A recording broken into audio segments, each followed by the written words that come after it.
Good morning, everyone. Yeah, that's better. Thank you for joining us on today's Monday Mental Fitness.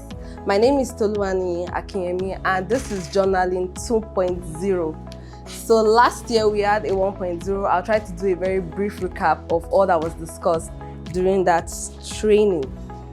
So our opening quote is by Jason Shanahan, says, "I'll only live once, and this is a record of the life I am living." This particular man has a book on Amazon. He calls it My Beloved Journal, and it sells on Amazon. People use it as gifts to other people. So his understanding or his purpose for doing that is that he believes whatever he writes in his journal is a record of the life that he's living presently, and he would like to keep it for future generation. And this is something that is very common to the whites. Somebody starts keeping a journal from the age of 16, and when her daughter gets to that age, she gives her daughter the journal to read, and then the daughter begins to understand that also mommy too had a crush at the age of 18, and then it's easier for her to relate to the experiences her mom has had. Even though trends may change, music may change, fashion may change, certain experiences we have at certain age do not change. And so that thing just passes on from generation to generation. And even some of the movies we see today are made from journals people have written in the past that they just fleshed out and gave a storyline. But it's something somebody had written that then became a journal. Journals that people also keep end up becoming history that we read about today. So here's a quick recap from what we did last year in journaling. So we explained that journaling is you penning down deliberately your thoughts, your feelings, your experiences as it relates to different areas of your life. And then we try to differentiate between journaling and jotting. What you're doing right now as I am speaking is jotting. You're just noting quick points here and there so that you can grab something from the training. That's jotting. But journaling is, in most times, after the fact, after what has happened, you're sitting down to note what happened at that point in time and lessons you can gain from it. And then some of the tips we gave, we said be honest when you're writing. So for people that have experienced something like mine, for example, I used to journal a lot when I was a kid because I didn't need to talk a lot then. So I would just write down my thoughts, and my parents knew that was the only way to find out what was going on in my head. So they would take my journal and read it. Over time, as I grew, I started buying journals that had locks. So if you force it open, I'll be able to know somebody has read what is inside my journal. So if you're someone like that and you feel if I am being honest, somebody will take it and read, you can make use of your smartphones. Just get a journal that has a lock to it. Only you know the passcode and what is inside of it. But if you like to pen down, if you like to write, keep your journal in a safe place so that you can be as honest as possible. Then start small. One word today becomes a sentence tomorrow, becomes a paragraph next tomorrow. Before you know it, it becomes a page, 2 pages. And you want to set a routine. Some people do it every day. I love to journal, but I do not journal every day. I could do 2-3 times in a week. Sometimes it's when incidences happen that you journal about them. So to review regularly. From time to time, you want to check, what have I written in this journal? Have I worked on the things I noted from whatever happened back then? Okay, so we are at the point where we are going to read together. Are we ready? So I'll read the first line. And work journal dated 10th of April 2025. I'm currently feeling tired. 1, 2, go. I am tired. Better. I am very tired. Work was very stressful today. From terrible internet to bad nights, it's like these never people leave me everywhere. Plus, Mr. Solid chose today to show himself. No gel, just vibes and beats. Mr. Shehu was asking for receipts for money our people forgotten and collected. Don't let me even start. On the look Miss Benita Gave me because I came late. Imagine, I spent 8 hours at work and I achieved only 1 task. Waiting I won't write for performance report. Thank you. So this is a sample of a very simple journal. No, it is not my journal, it is just a sample, right? So journaling is you, like I mentioned, it's a deliberate practice of you recording incidences, experiences, things that you, insights, literally, from your work life. When it comes to work journal, is you recording insights, incidences, experiences, what you've learned from your work life, from your professional life as it relates to you. So we will come back to this to see lessons we've learned from this and how the person could set goals from this moving forward. Now, like I mentioned, journaling is very important for work. There are things that you can learn from what you've written when you journal. The first thing is it helps you to clarify your thoughts. You can journal for answers. Say something is going on around you at work, or even something happened in a particular moment and you had reacted rather than responding. You can journal what exactly happened. For example, what we just read. So this happened today at work. This were the incidences that happened, or this is what is going on currently with this project. When you journal, it's almost as though you are removing yourself from that situation, and then when you go back to read it, you begin to find clarity on answers. There are even times where after you're journaling, or after you're done journaling, you then realize that, okay, this is what happened in that moment. You know, when we watch movies, it's easy for us to tell the character, don't do that now, she didn't mean that, because we can see from a third person's point of view. But the character himself or herself cannot see it because they are in that space in that moment. So journaling removes you from that space, and then you're able to see clearly and get answers. It also helps you to see what you could work on in your workflow. That's still under clarifying your thoughts. For example, before now, when I come into the office, the first thing I go to other departments, say operations, for instance, to clarify 1 or 2 issues with my client. This was as of last year. What's going on? This person has not gotten this. I noticed that it kind of just drags the day, and then you're already tired from the whole mathematics calculation, trying to solve problems that early in the morning. So I switched it. I'd rather get started on work. When I want to take a stroll, I can go there, this and this is what is going on. And then by the time, in fact, you won't want to take time there because you know you still have a lot of work pending for you. So it helps you realize, what can I do better in my workflow? Then it helps you to set intentions and reaffirm your goals. From journaling, you can see, after you've journaled, you can see, this is something I need to work on. This is something that is stressing me, back to back. This is something I need to improve about myself when it relates to work. I need to stop being lazy. I need to stop procrastinating. The reason why I had to turn in my report late was because I did not start on time. So those are things you learn from journaling. You have to set intentions. So the purpose is not to gossip about somebody. You are not writing to spite. You are writing to grow. So the purpose is, I'm not writing so that I can tell a story of what happened. I'm writing to see areas I can later improve myself. Then it tracks your growth. Journaling is one of those things that helps you to see how far you've come. Last year, I gave samples. I put pictures of some of my past journals. I'm talking 10 years ago now. And when I was reading through them as of last year, I still read through some of them again while praying. I was like, this girl, how many crushes have you had in this life? It gets to see how far you've grown and how far you've come. If I use the example of Jennifer's diary, the character Jennifer, there was a time when she was journaling, when she was working in a hair salon with Shege and Adaku and the rest of them. And there was a time the character grew, and the next thing she was journaling about was she owning her own hair salon and moving into this particular estate and growing and meeting new persons. So that's what journaling helps you to do. It helps you to track your growth. It helps you to see how far you've come, and then it shows you a picture in a way of where you're going to next. And then it helps you to reduce burnout. You can identify stressors early. This is something that stresses me out at work. It helps you to identify that. When you see constantly that writing this thing in your journal, or every single day this particular thing happens, what you are feeling is being tired. You're feeling tired. That means that particular thing constantly is stressing you out at work. For instance, I do not like long meetings. Anything going above 3 hours, 4 hours, you're stressing me, right? So one of the things I decided to put into place is, before coming for that meeting, first of all, I would have eaten. Even if I do not like to eat in the morning, I'll take something very light. So by the time the meeting starts, I don't get hungry and then start feeling tired. Another thing is, when not necessary, I keep quiet. There's some people that talk in meetings when your input at that time is not even valid. You've not processed what other people are saying. So unless it's necessary, where I know this contribution I want to give it, I keep quiet so I can conserve my energy for areas where I actually want to give my input. So you can also apply that to your life. What are the things stressing me out at work? Certain times it could even be a person, not a system or a process.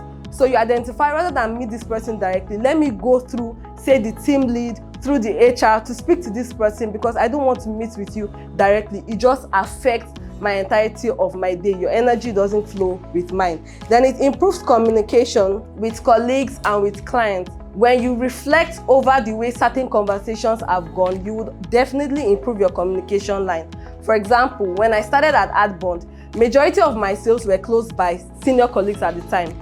I realized that while I was saying the same thing to these clients, literally I would have a conversation with the client, they are not convinced. By the time somebody else speaks to them, they are good to go. It's the same thing I am saying, but first of all, the order in which they present those information is different. The way they answer those questions are different. One of the things I learned back then was when a client says, for instance, your land is too expensive, I wouldn't say no, it's not expensive. That means I am putting down the opinion of that client. I'll start with, yes, it is, and this is why it is, showing reasons for the person's opinion in the first place. So over time, journaling helps you to improve communication. This was how my conversation with Mr. Daniel went. This is why it went that way, and this is somewhere or a way I could do it better. So when the scenario repeats itself, because you're doing the same thing routine over time, scenarios will always repeat themselves. You'll be able to handle the situation better.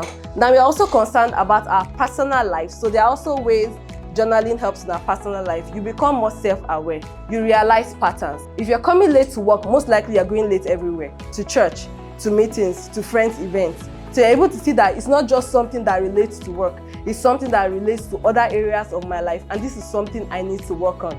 For example, somebody that likes to watch a particular movie over and over and over, that person will probably be repeating an issue over and over. You did this last year, you still did it 2 years ago, you still did it last month, this date, this time. You notice that it's a pattern with that person. Repetition is something the person likes to do. So you have to identify what area of my life is that repetition not good, and what area of my life is it okay for me to be like that. Then you reconnect with yourself when life gets noisy. There are times where we feel like, I don't want to listen to podcasts, I don't want to watch movies, I just want to be. That time you want to be, those are some of the best times to go through your journal, to see how far you've come, to, just regroup yourself and then get to see what's next for me in this particular line, what's next for me in this particular profession. And then you grow more intentional. Intentionality is the order of the day with journaling. It just sets you apart from someone that doesn't take notes. For example, if you go to the gym, if you have a very good gym instructor, they will keep a journal for you. Even the same thing with the hospital. They don't just give you anything anyhow. They have records of it. So they can know what area of your body to next target in order to help you achieve your goals. That's the same thing with journaling. It shows this part of my life, I have worked on it. I no longer wake up late because I sleep early.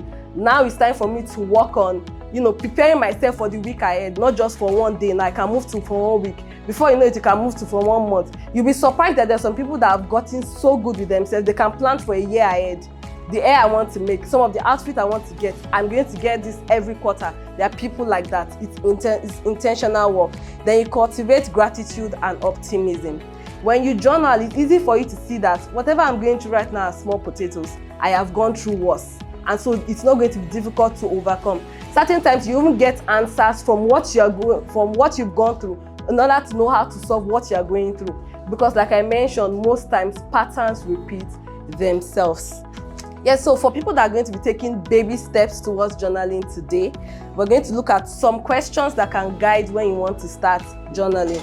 First, what am I thankful for today, both in my work life and in my personal life? What is something you're grateful for? There is always something, even if it's one thing, two things. And over time, when I started, most times it's just one thing per day. There's a one coordinator that's always saying, I'm thankful for life. That was what I was duplicating over time, thankful for life. Over time, you begin to see even the smallest things become things you are grateful for. Then work checking, what challenged me today? How did I respond? What did I learn today? Those are things you also want to put into your journal. Okay, this is what challenged me at work today. Remember, you started with what went well, gratitude. Next, what challenged me? How did I respond? What did I learn from that I can apply against next time? Then boundaries. Where am I showing up out of pressure and not purpose? Where are you saying yes when what you actually mean to say is no? You're taking on extra tasks, knowing that what you're working on, you might not likely meet the deadline. There's priority, right? There's scale of preference. This is what is important I have to do right now. Let me finish this. Then when I have extra time, I can work on this. Just put it in order of preference so that you do not begin to look irresponsible over time. Then what gave me energy this week? What charged me up? Was it that 20 minutes call with a friend? Was it the few minutes on Netflix? What exactly charged me? Was it the podcast I read today that just gave me a surge of energy? You also want to note that down. Yeah, so this is an alternate approach to journaling. There are some people that would say, I don't have time, I never write, I don't have time for that one. There's something called the human journal, where you actually find that one person that you can trust and you speak to on a constant basis. So it's a safe, empathetic person that you speak to that listens without judging. You know, there are times where you're going through something and there's that one person coming through to your head. I just want to call this person and speak to this person. And it's almost as if the person always knows the right things to say in responses. That person has turned to your human journal. And why do people use a human journal? Because some people process better by talking than writing. There are some scenarios that you just want to explain it first. That, listen, let me tell you what happened. So me, I came inside. That man came inside. Am I wrong? So you just want to process it first before you write it. There are also times you want to just get real emotional releases. I don't know if you've ever journaled to the point that you probably started crying. There are also times you start talking to somebody and then you start crying in the moment. So there are people that they just want to talk to somebody in that moment to get that release. Then it helps to clarify your thoughts through spoken reflection. When you are explaining the scenario to that person, you then have a sense of realization, like, okay, so that was why that girl came in. And the person you are speaking to is just looking at you that you've not explained to me, but you yourself understand. I say, don't worry, I understand it better now. So it happens like that. And then it encourages accountability. For instance, I fought with Miss Blessing today, and then I call my human journal and explain to the person, this is what happened. The person tells me, you're always having issues with this person. Why don't you work at it like this, and like that? So the next time we're having Monday meeting, after the Monday meeting, the person calls, so how did today go? It went well, though. I didn't even have issues with her. I did not say, we spoke, we had, that way it encourages accountability. Person then tells you, okay, so you see, you've gotten to know how to handle this person. So next time, do it this way, do it that way. Now, we're back to where we started with the journal that we read. So what were the lessons that this individual should have learned from that day? Number one, I need to keep better records. Okay, let's read this together since we read the other ones together. Are we ready? So lessons from the day. Number one, I need to keep better records of office funds and receive. Make person no go close. Okay, number two, Tasks like the one I handled today needs to be done in bits. Number three, I need to start going to bed early so I can wake up early. So you identify that the issue here, first of all, was not Ms. Venta's book, was not Mr. Shegun asking for a receipt. You need to keep better records of office funds that you spend, because now your personal money.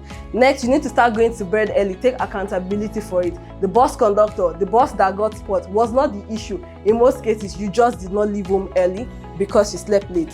Then, yes, tasks like the one I handled today needs to be done in bits. You know, there are some tasks that it's just best you handle it step by step every day. You don't want to handle everything at once. It just takes your entire day and it's almost like you achieve nothing. So take one part of the task, solve it today, then still do other tasks. Take another part of the task, solve it today, still do other tasks. And then before the end of the week, you've achieved lots of things over time. In conclusion, you don't have to write a lot, just show up on the page. Just write one thing at a time. There are particular days that, you know, with what happened today, it's important that I journal because it just went somehow, right? Journaling is not about being good at writing, it's about being honest with yourself. You understand that this is something I need to work at. If every single person says, before they say two things, I'm getting angry at work, everybody says, I have a closed off view, I'm not open-minded, then this is something you need to work at. Then keep it simple, stay consistent, and let it evolve. Keep it simple. See the first journal, the sample that we read. It's so simple. This is what happened today. Keep it very simple. Stay consistent at it. Don't start when you get home today and then probably by tomorrow you're like, see, I can't keep myself. I've written one day. Stay consistent. The next time it happens, write something. Write a goal.